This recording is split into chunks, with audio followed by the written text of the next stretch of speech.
boom, here comes the boom, Maxwell. NRL's biggest hits 2026. Shout out Steve Maddie. Ooh, Sam Burgess in the grand final. It's a big week, Maxwell. Announcements out the wazoo.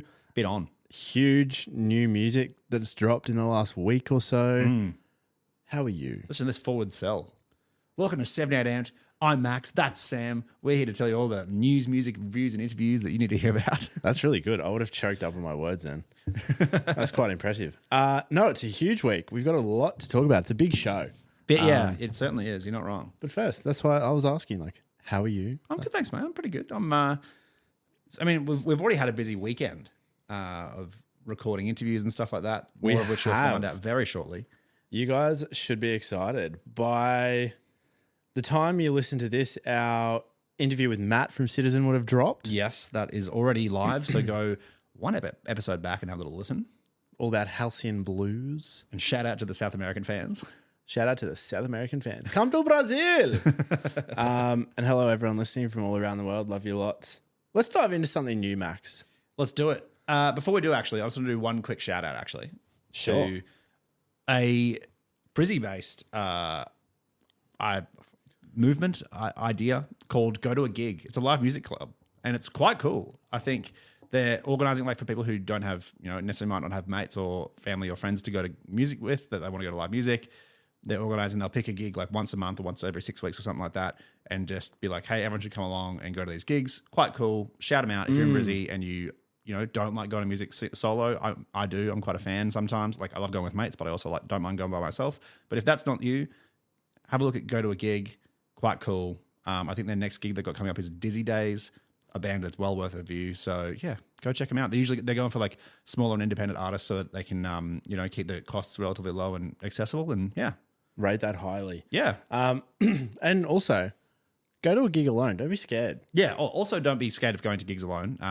I've made mates in mosh pits before. Yeah. You get there, you're chatting to the person next to you, but I mean, it's also me. I'll make a mate, whatever. You'll talk to buddy 4 legs and a fucking cushion.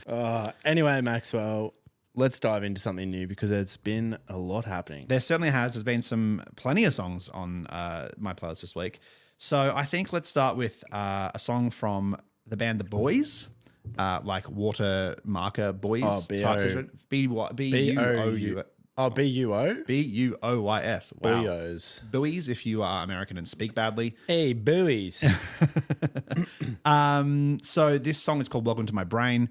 If you don't know The Boys, they kind of had this sort of 90s female-fronted, well, they're actually all female in the band, but female-fronted punk rock from the 90s kind of sound mixed with like indie punk rock or indie rock from now, like very catchy, melodic kind of thing.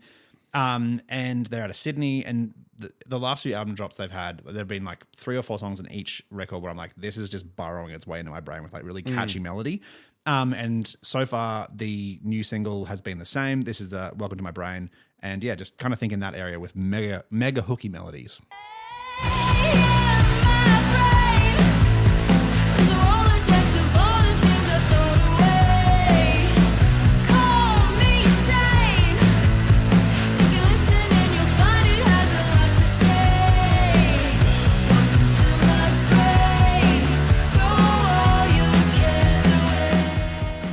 Very sort of warehouse rock vibes. Yeah, very fuzzy, very like I think video hits. Yeah, exactly. Fuzzy. Yep. That's only going to be relevant for people that had Channel kids. 10 in 2009. 2006 even. Yeah, possibly. Yeah. Not a bad start, Maxwell. Thanks, mate. No, it's been a big week in the heavy world, Maxwell. I'm going to start with Pure, which is, I've brought them to the show before. P-U-E-R. P-U-E-R. P-U-R. P-U-R. So for those that don't know, who think, fuck, this sounds like Invent Animate, it's the former lead singer with the current guitarist of Pure. Of Invent Animate. Good start. This song's called Death of the Wolf. It's incredibly technical. It's a time signature's worst nightmare, but it's got this little, it's got this energy to it. It's always moving. It's always doing something. It's pure energy. Pure energy. Anyway, I'm just going to play it for you. Death of the Wolf. Give us a spin. Pure.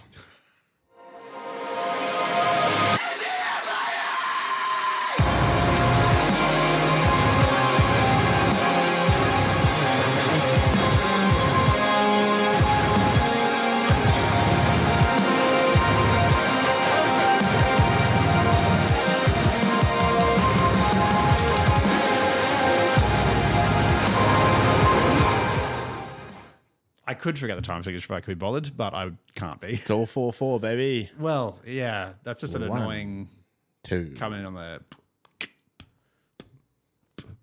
Whatever you say. Anyway, It's all 4/4 if you try hard enough, ladies and gentlemen. everything's 4/4 if you're brave enough. 1, 2, 3, 4. 1, 2, 3, 4. It's all the same. Sam, two artists that I'd say we both quite enjoy have finally come together in a collab for my next song. Kenny G Yeah. and Kenny Hoopla. Yep. And they've called it the Kennys. Two Kennys. Two Kennys, Too Furious. And Shane, what's his name? Jacobson's just there all of a sudden. Yeah. The third Kenny. The third Kenny. Triple Ken. Kenny Loggins is doing some that's the second week in a row we've mentioned Kenny Loggins. He's cucking in the corner. Oh, you've mentioned Kenny twice in 2 weeks. The royal way. But no, the two artists are Nina Geraci and Porter Robinson. Oh, yes. I was tempted to bring this. This is a bit of a banger. So, there's a bit of both kind of artists' signature sound in here. So Porter Robinson is bringing those big harmonic melody-driven kind of like spacey electronic sounds. And Nina Geraci is bringing that really choppy, glitchy, hyperpop kind of thing going on. At times, different parts in this song, it kind of sounds like Divinity. It also sounds like Fuck My Computer. It's called Wanna Cry. And I think this is one of the great collabs of this year.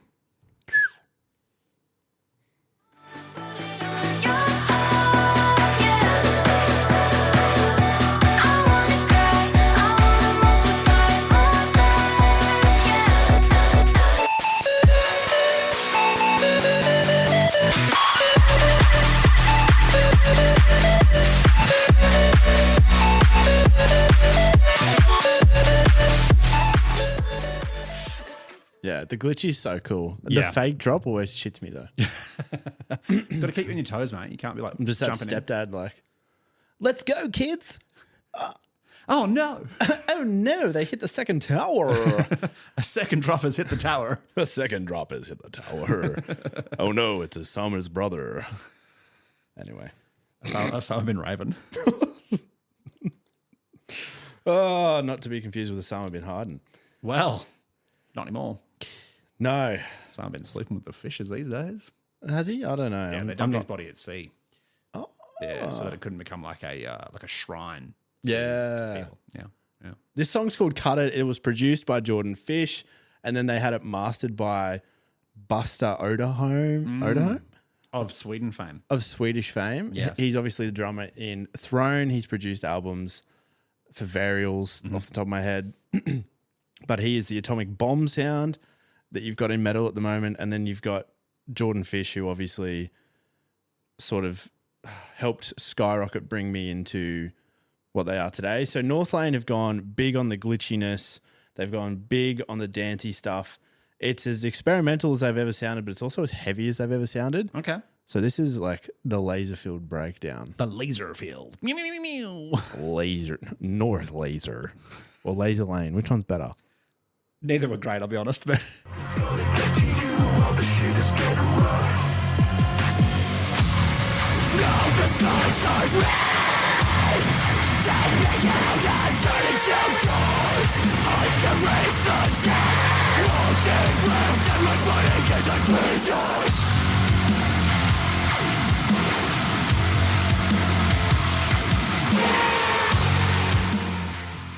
It's like the Stormtrooper stuff. I'm sorry, are we on Wollongabba? Is this a laser force?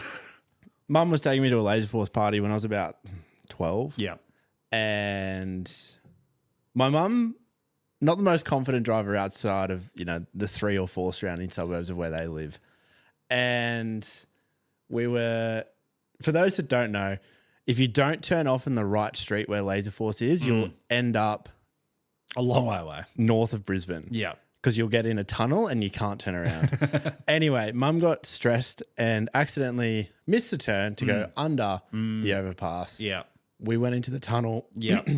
I was 2.5 hours late to the party. Later force. Later Force. I was there for the cake and the party bag, and then I left. It was a great party. Did you have a name? You had to give yourself a name. Yeah, I missed that part. Salmonator or something? Well, I missed that part because I was 2.5 hours late. Yeah, right. Mum's still apologising to this day. You don't need to. I think I'm just going to go on a limb here. I think if we hit, let's say we hit 100,000 listeners, I think we throw Sam the Laser Force party that he never had.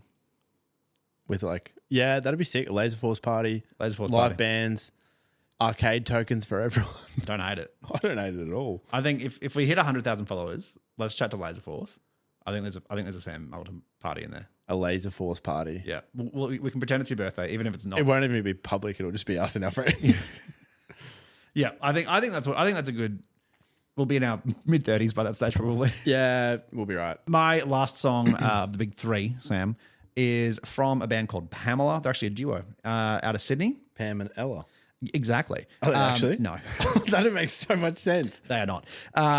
So they've been doing kind of indie pop broadly, but it kind of overlaps in a few different kind of sounds within like the main Australian indie scene. This song is called Pandemonium. It is, I kind of feels like, follow me here. It feels like that 80s new wave throwback thing that we did in like the mid 2000s. So like Rogue Traders and like that kind of thing. That's the wrong song. You think of Voodoo Child? No, I just sang the wrong lyrics. Play on. Great. Play on. So yeah, this song is called Pandemonium. It's from an EP called It's Nice to See You, which is out now. It's actually a really cool EP. They cover a lot of different sounds within like that kind of genre. They're doing a launch tour around the country coming up soon, pretty much in the next couple of weeks. So if this tickles your brain, check out their socials and you might be able to see it all live. Ooh. I know. So you're going to play it or? No, I just thought we'd sit with it. Imagination. Yeah. You imagine what the song sounds like? You're probably right.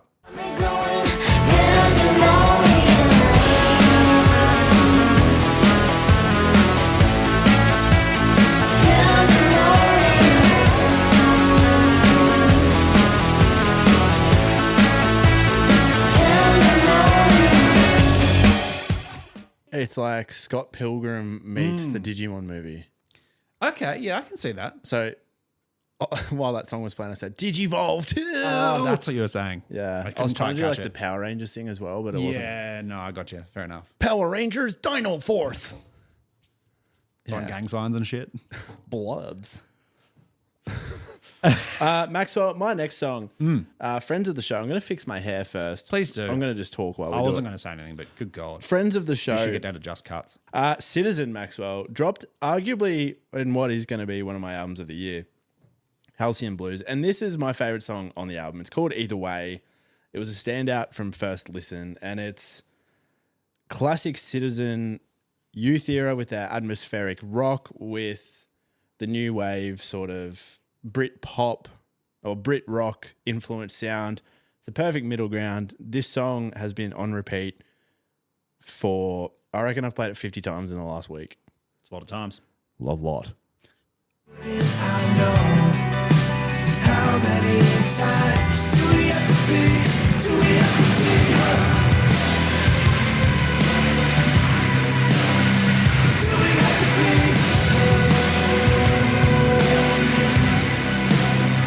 Do we have to be hurt? Do we have to be?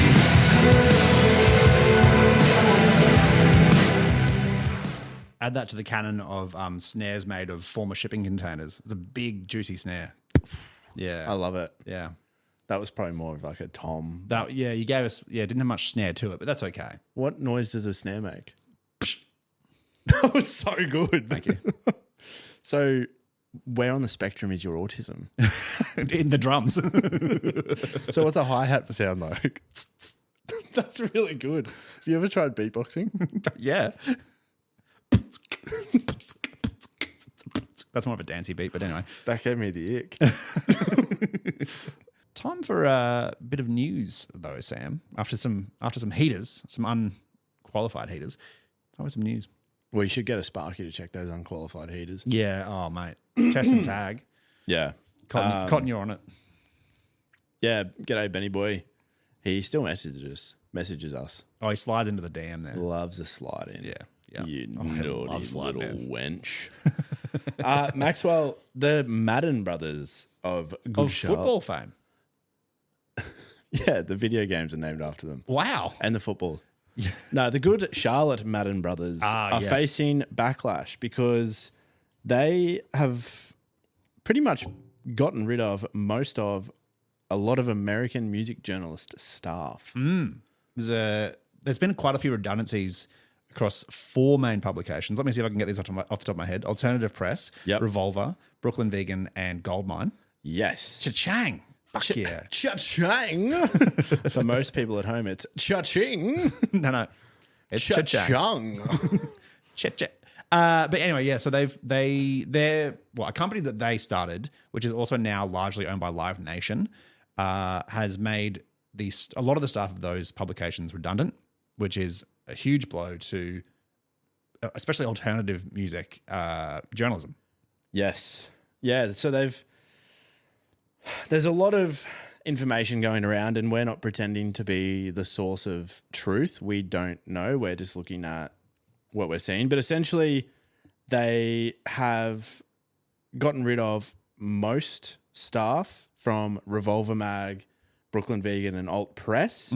That's all been made very public, and a lot of people are naturally offside with the Maddens because, you know, for so many people, these publications were platforms for upcoming bands, for local bands, to even mid-tier bands to be heard, to be seen, to be featured, and to be spoken to. Yep. And now with, I guess, the control being taken up the ladder, it's seen as, well, fuck, like, where is the platform for upcoming bands to get their start? Because it seems like the ladder is getting higher and higher, but there's no steps towards, you know, the first rung. So I can understand people being so, you know, offside with it. Yeah. It is shitty. Like, each of those publications kind of covered a different subgenre within, you know, the alternate music world. Like, Alternate Press, as you can imagine, was kind of heavier and punkier. Brooklyn Vegan covered a lot of that, like New York, Brooklyn, interestingly enough, like indie sound from like the early 2010s. Revolver was quite metal. Yeah.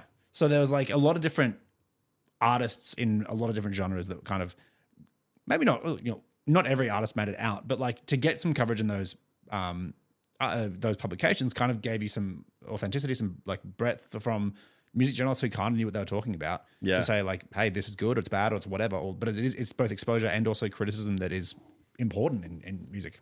I agree. And, you know, you and I started as music journalists in small publications, and without our start in that, we wouldn't be podcasting the way we are. So in many ways, it's the start for young, passionate music fans to put a step, like get their foot in the door with music journalism. It's their way to talk to their favorite bands. It's certainly how we started. You and I can rattle off a bunch of bands we spoke to and got the chance to speak to before we were probably qualified to as interns. Yeah.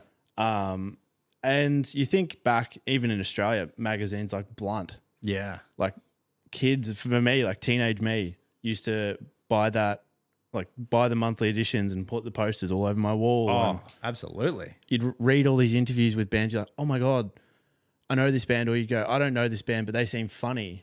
So I'm going to listen to them. Like, you don't have that anymore, which is such a shame for community within the scenes, within, I guess, music in general. So I don't know what the Madden brothers are planning, but fuck me, it's a HR nightmare, that's for sure. Well, like, look, again, we said at the beginning that we don't know the whole, we certainly don't know the whole situation. We're not in US music journalism world, but it seems like the parent company being Live Nation or a subsidiary of Live Nation, are they the ones that are calling the shots more than the Madden brothers? Who knows? Yeah. Certainly the Madden brothers have still had a lot of like say and sway within, I think it's called Veeps, the company that they kind of founded. So look, it's a shit show either way. And I would have hoped that they are now kind of moving into that world of kind of pseudo music journalism in a podcasty way, not too dissimilar to what we do.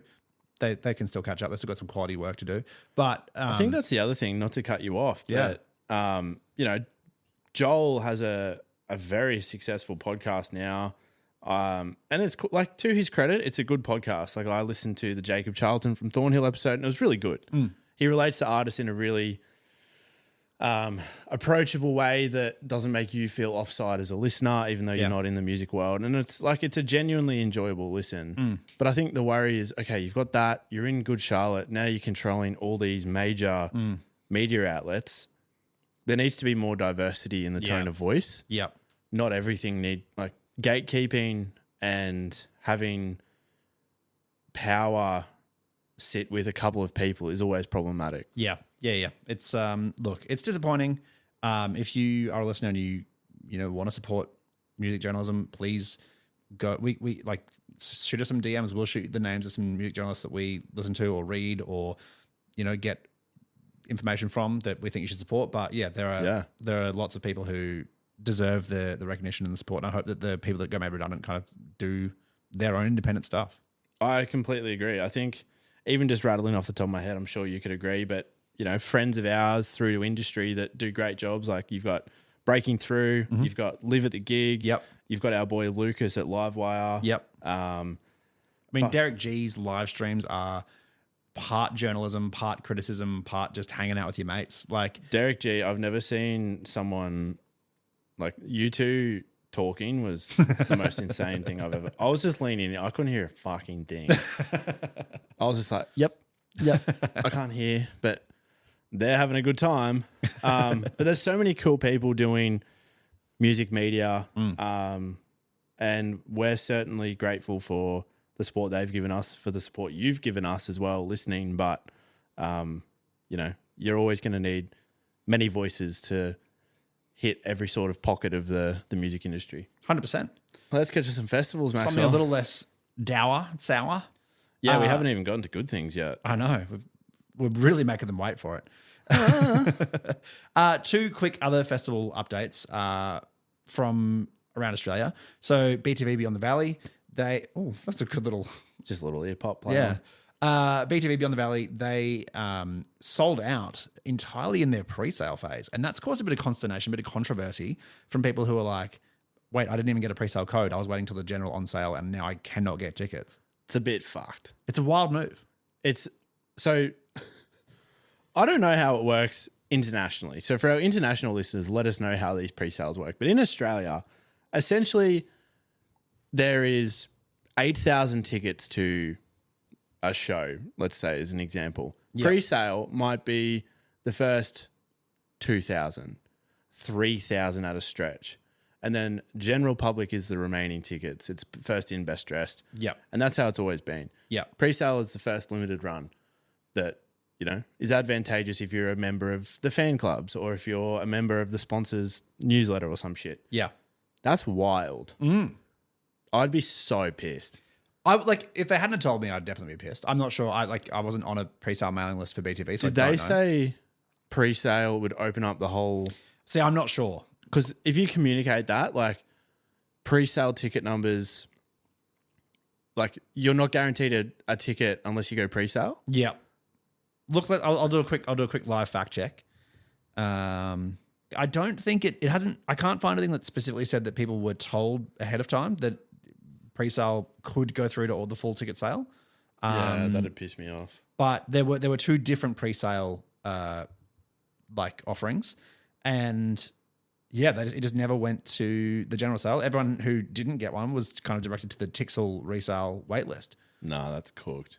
I think, yeah, I'm like, if I didn't know ahead of time, I'd be a bit pissed off. But at the same time, I'm also like, tickets sell, like in a world where Australian festivals are struggling to shift tickets sometimes, they're closing down and not coming back, to get a festival fully sold out in under an hour. Good for the festival overall. Great for Australian festivals that the demand is there. Beyond the Valley continues to just be such a successful festival. Yeah. However, and I should mention, because I was chatting to someone, shout out Simon, who came up and had a chat with me at Wage War last week. Mm-hmm. But we should probably clarify that to a lot of gigs that we cover and a lot of festivals that we cover, we have the privilege of not having to go through this process. Mm-hmm. Having been a punter buying tickets, it's incredibly frustrating. Yeah. So I just feel like we should, I just want to be clear that I'm not being like pot that calls the kettle black. Yes. Because we're very lucky to be in the position we're in to go to a lot of... Sometimes, not always. Not always. If I want to go to a show, I'll buy a ticket straight away. Yeah. Because I'm not willing to risk... And sometimes I just want to enjoy it, not as like media stuff. But for festivals in particular, so good that people are queuing up, so excited to go. However, I think now more than ever with cost of living, with how tight budgets are and demand been really high if we want to keep music flourishing. Yep. And not piss people off and bring them offside when we're trying so hard to keep festivals alive. Communication about ticket numbers, pre-sale numbers, all that stuff has never been more important. Yeah. No, agreed. And I think, as we often say, just be open about it all. But generally speaking, I am glad that it's sold out and that it's gone ahead. Like, that's the main thing. 100%. And another one that is upcoming, Maxwell, that's had a bit of mixed review as well, is Laneway Festival. Decided to scrap Perth and Adelaide Yeah.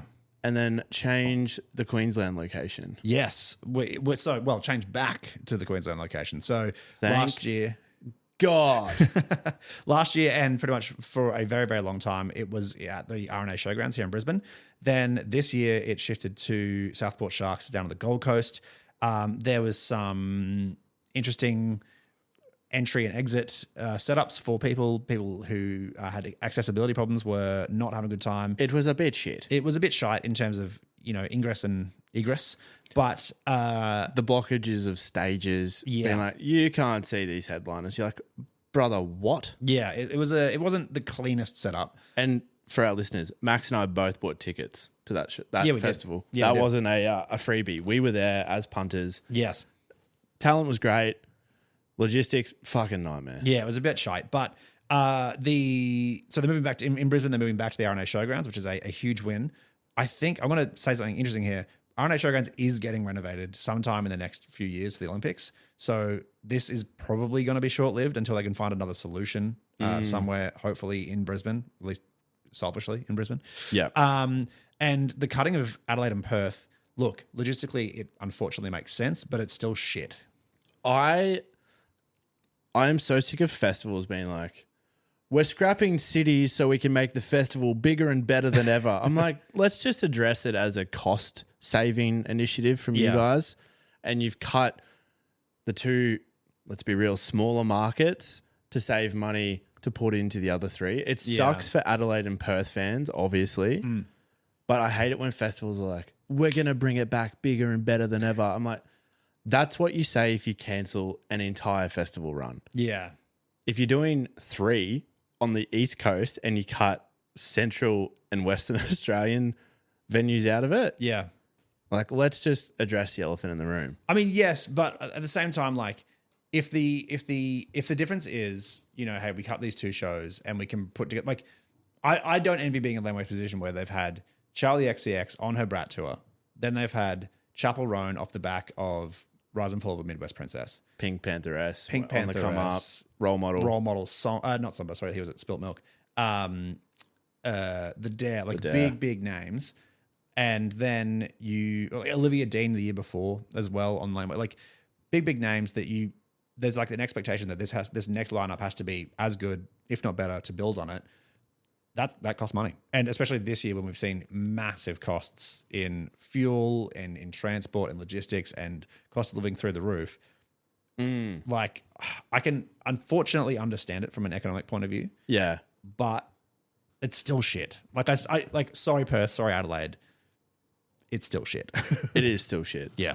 But, I mean, before we jump into good things, which the lineup is out, Yeah.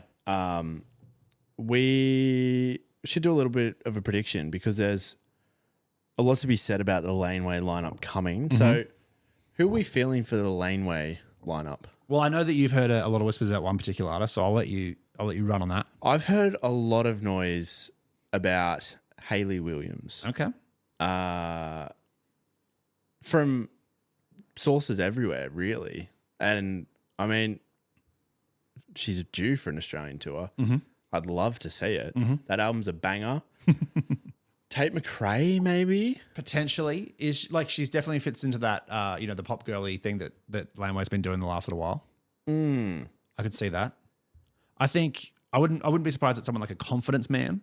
They've dropped a couple of records since they moved over to the UK and they've done Australian touring and Australian individual shows, but they haven't done a festival in a while. Yeah. So I could see someone like that. I also wouldn't be super surprised if we see something like the Avalanches, like more of a legacy act, but they still they're kind of reinventing themselves with features from smaller and up and coming artists within their music. So I think that would kind of be a good place for them. I could see that going together. Someone who I think is a chance, who hasn't been here in a couple of years, who is going viral at the moment with some new live songs, is Fontaine's. Okay. Wouldn't be mad about it. They've played it before. I could kind of see that happening. Everybody gets a big shot, babe. Sorry. Has Turnstile locked in anything over summer for here? No, but they were here last year. No, True. they're here this year. They're here this year, but not for a festival show. Oh, they played Beyond the Valley. Oh, they did play Beyond the Valley. I beg your pardon. That is true. I take it all back. I'm an idiot. I'd like to apologize and on hand and knee repent. So yeah, there's some look. Yeah, watch your space. There's some purely having a stab. For all those listening, Hayley Williams is the dream guest on my podcast. I would probably cry. Don't worry. I know you would. You probably would cry. You 100% would cry. Meanwhile, Max's dream guest is Blink, but only if there's a yarn. Only if there's a yarn. Makes no sense. Anyway, Maxwell. Should we give the people what they've been waiting for, Sam? Good Things Festival has dropped their lineup. What do we like? Look, I'll be honest. I like quite a lot of it. Okay. Let's go from the top. Should we break down the lineup first, and then we can talk about what we like, what we're keen for? 100%. Well, kicking us off, big headline up top. First time they've headlined, technically speaking, because the year they were here last, Fall Out Boy headlined. Limp Bizkit. Then they're backed by Simple Plan, Spirit Box, Polaris, All American Rejects, and Bad Religion. Yep. Do you want to take it from there? Yeah, you got Alexis on Fire, Grinspoon, Millencolin, Bill Murray, Ministry, Club Stray. Sure. I don't know. I can't see the logo. MXPX, Neck Deep, and then POD. From an Australian perspective, you've got Speed, Slowly, Choir Boys, I believe. Sorry, it's Chad Gray. Chad Gray. Yeah, from doing Mudvayne and Hell Yeah songs. Wow. Australian perspective, I think Choir Boys are Australian. Yes. You've got our boys Headwreck, huge. Yep. Slowly, Speed. And then some good ones in the lower rungs, Home Team, House of Protection, Villanova. Like it's very punky, but I think there's something for everyone on it. Yeah. I think the skepticism will be, Limp's already played, but I think the depth, you were saying off air that, for you, festivals aren't necessarily about the headliner, it's about the depth in the lineup itself. Yep. And I think this does have it. Good Things for some reason always gets a lot of backlash. Yeah. Between like the metal elitist and the fucking... Yeah. It's just... The festival is never going to appease everyone. I'll tell you what, there's never a gate left unkept when it comes to metal lineups. That's for sure. And it's interesting because the same people that complain about Good Things lineups are the same people that are fucking in the first 100 of the queue to get tickets. Yeah, 100%. Look, I think Limp Bizkit, when they played here 2023, they did just over an hour. I think it was like a 70-minute set. It was awesome. Like it was so... They are... really good, a really good live band that are in that stage of their career where like they know who they are, what the crowd want to see. Like they played Nookie twice. They're just like, hey, we're gonna lay down fucking bangers and you love it. And I think they've had some social media blow up since they were last year. Like there's a lot of kids who kind of have gotten into them on TikTok, and I think that's where they'll get a lot more support for them coming this time around. Yeah, I mean, Simple Plan are here fairly regularly. They are. They were here last year with their co-headline with Offspring. They were here in 2019 for Good Things. They've done a few trips around for Australia, but I think, a pretty decent, everyone knows a couple of good Simple Plan songs. Like you'll go along and be like, cool, yeah, like it's Simple Plan. No one hates Simple Plan, you know what I'm saying? No. Yeah. I don't think anyone hates Simple Plan, you're right. Before we get into the suitcase, let us know what you think of the Good Things lineup. Yes. Spare, no holds barred. Who's good? Who's bad? Who's in the middle? Were you disappointed? Were you stoked? Who were you hoping for? I think there's some big omissions. Yep. I'd just like to say, we said My Chem weren't on it, and they're not. But you did also say that Sleep Token would be on it. That's not important. One win, one loss. We're a net zero here, mate. Yeah, so we're not -1, we're even. But when Good Things retweeted our video or reposted our video, yeah, I I was like, we could be on here. Who knows? I thought it was Sleep Token. Yeah. But yeah, I think for a lot of people watching and, excited for the lineup, they might be disappointed that Mike M's not on there. Jimmy Eat World, we obviously talked about a lot of being on it. Sleep Token theorized by yours truly. Didn't happen. Yours truly also not on there. Yours truly not on there. Bill Murray, I feel like was the worst kept secret he was probably the one artist that everyone knew was on it. I feel like he fully announced it. Like it was on his ago. merch. Yeah. Yeah. Question mark. I'm like, brother. But what is interesting and good things are very open with it. There's no exclusives. Yeah, no, there's not, which like that's not a problem. I think that's as good as, that it does mean there's going to be some sideshows that we're going to get announced. There's always good things, sideshows, which I feel like is a good thing because typically they take the headliners and then they bring in supports from the bill. Yeah. Which is cool. So if people are disappointed, like it's a festival, you're always going to be disappointed or stoked. Like there's no in between. I mean, let's see what prices look like, but I think we listed before probably 9 bands each that we would see. And I think, let's say, at what I expect the prices to be around the $200 mark, that's pretty good value for 9 bands. 100%. Yeah. Yeah, and good things is always a good time. Yeah. Fucking hot. Yeah. Bring your sunscreen, maybe like a little fan. Yeah, that's it. Well, let's get to the suitcase, Maxwell. Let's do it. Maxwell, I'm doubling down. Listening to sad music does not make you a sad person. I'm yet to hear the evidence, Sam. Well, I'm going to bring you some really sad songs that are just so beautiful. They're tranquil, they're peaceful, they're emotional, they're atmospheric. It's just a good time all round. All right. Well, no, you have clarified. They're sad songs. Some are melancholy. That's the middle ground. But the first one, an underrated band called Fog Lake, not to be confused with Fox Lake. You're going to get a very different listening experience if you listen to Fox Lake rather than Fog Lake. I don't know why I emphasized that. You really hit that F. When the key letter is the last one. Fog, not Fox. Or is it like Italian, like Fogliake? Oh, I don't know how to do an Italian accent. Anyway, this is Catacombs, and it's just melancholy, and it's just kind of a vibe. It's in me now. I don't know, I'll make it home, but I'll try to find a way somehow. If you still miss me, don't you?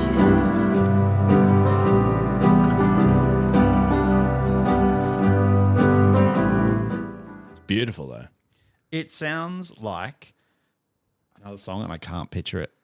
It's got that actor in it. He's in that film. Sailor song, maybe?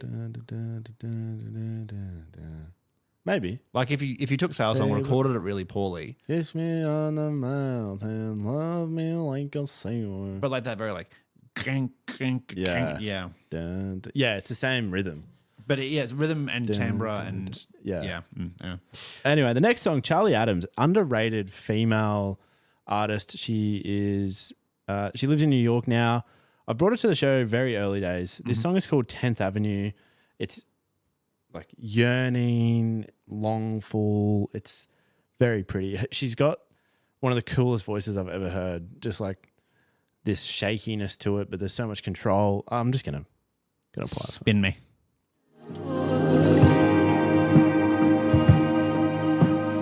Baby, kick your shoes off at my front door. I hope you visit me when I'm in New York.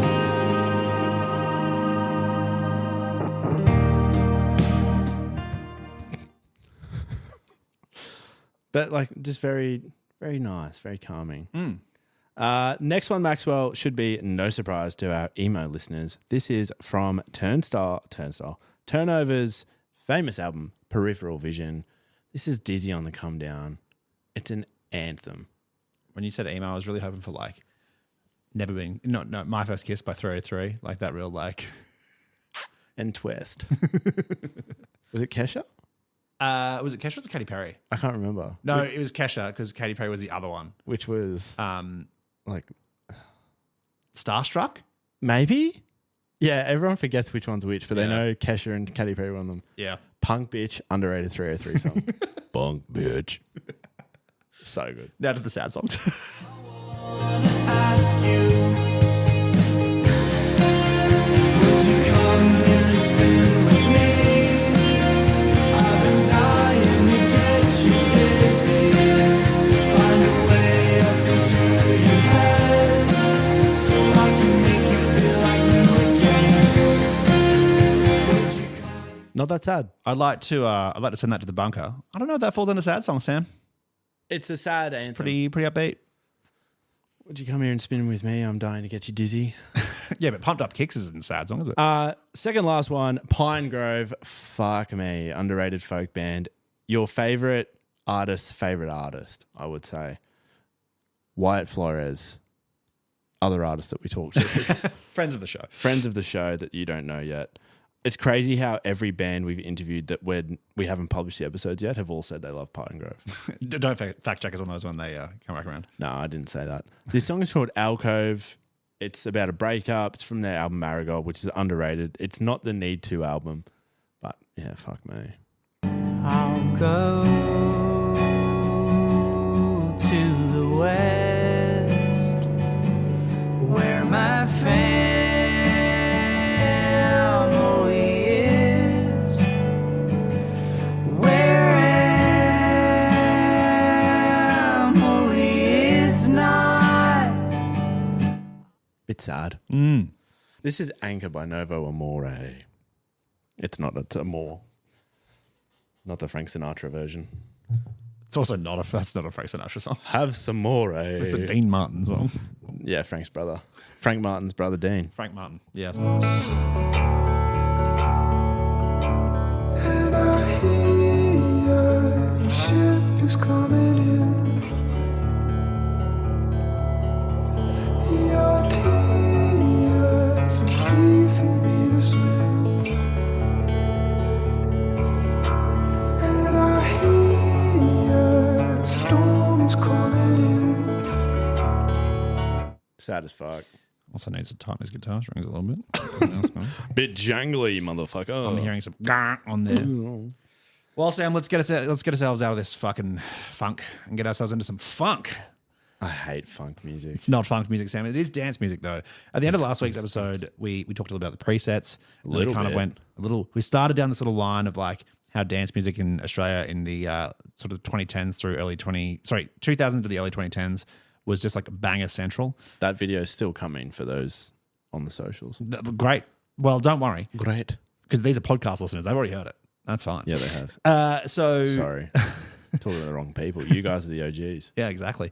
So I thought I'd bring 5 more dance and dance adjacent artists.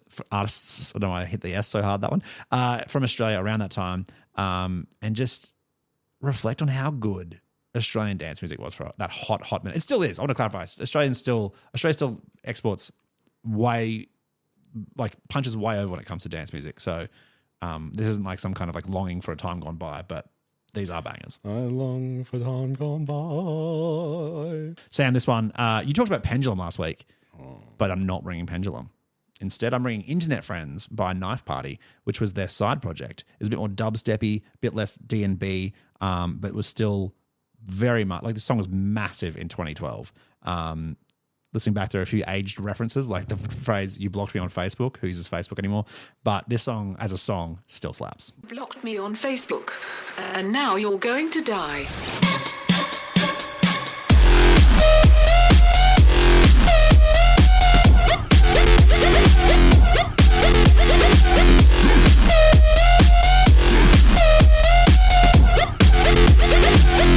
Now you're going to die.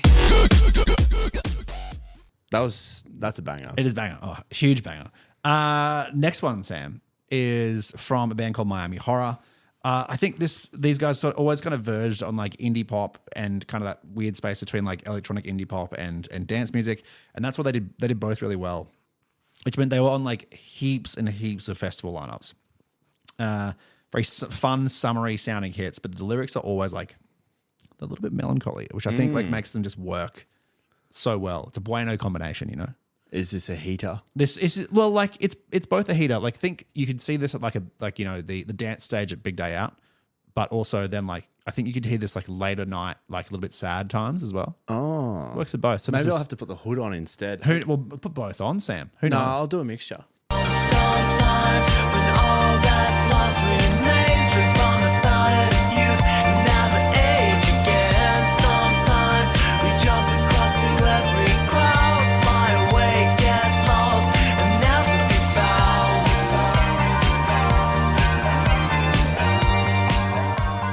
It worked with the hood. It works with the hood. Hood up. Hilltop. Pop the hood for us, Sam. What's number 3? Is it a banger? I hope so. Sam, friend of the show, and I think someone who you love to see a lot on Instagram. Lupo the boy. No, it's touch sensitive. Oh, I don't need the sunglasses then. I'm going to try and imitate his dancing. Oh, good luck. So this is one of his older tracks called Pizza Guy. Need to do these ones. Bit of a lane dancing. I think this song is quite a slow build, but once all of the elements of the groove kind of come into it, it is just like this unstoppable little heater. Unstockable. You can't buy it anyway. You can't keep it in stock. But like touch sensitive lays down a hell of a banger once he's like got the bass line set in. Beautiful. So this is Pizza Guy by Touch Sensitive.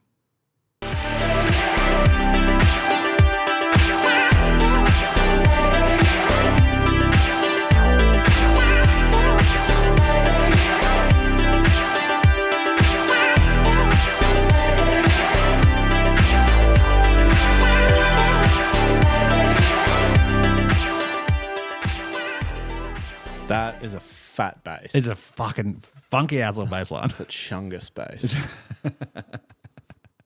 All right, we're going to go back a little further in time for these last two, Sam.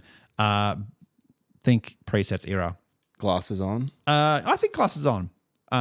This first one, I feel like always escapes people's like memory banks somehow. I think it's such an underrated banger that you'll know it as soon as you hear it. But just was everywhere for like 5 minutes and then suddenly was nowhere. This is The Others by TV Rock and Dukes of Windsor. Slinging guitars, a little desperate girls looking for love. The women dressed like violets, whipping cigars, a little desperate boys looking for love. A young man needs violence, licking guitars, a little desperate boys looking for love. Fuck, these are tight. The bangers, I hope. You should wear them for the last one. Oh, well, okay. Well, and then finally, Sam, a band that, look, let's be honest, they went on to conquer the world by becoming Elton John's favorite remixing band. It's Panow. But long before that, they were just dropping bangers like this, which is Embrace, and, you know, just being part of Empire of the Sun and that kind of stuff. And this song is just, again, on that verge of like indie pop meets dance meets just bangers. Sunny's on, brother.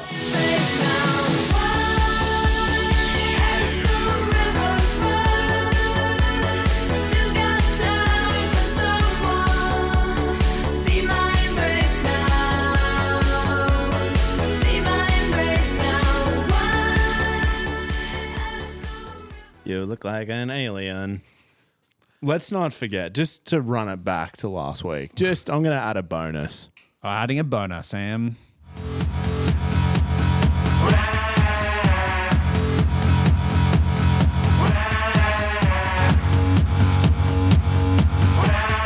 Don't join me, that's fine. 2 weeks in a row, closing out on the presets. Well, Sam, on that note, catch on the flip side.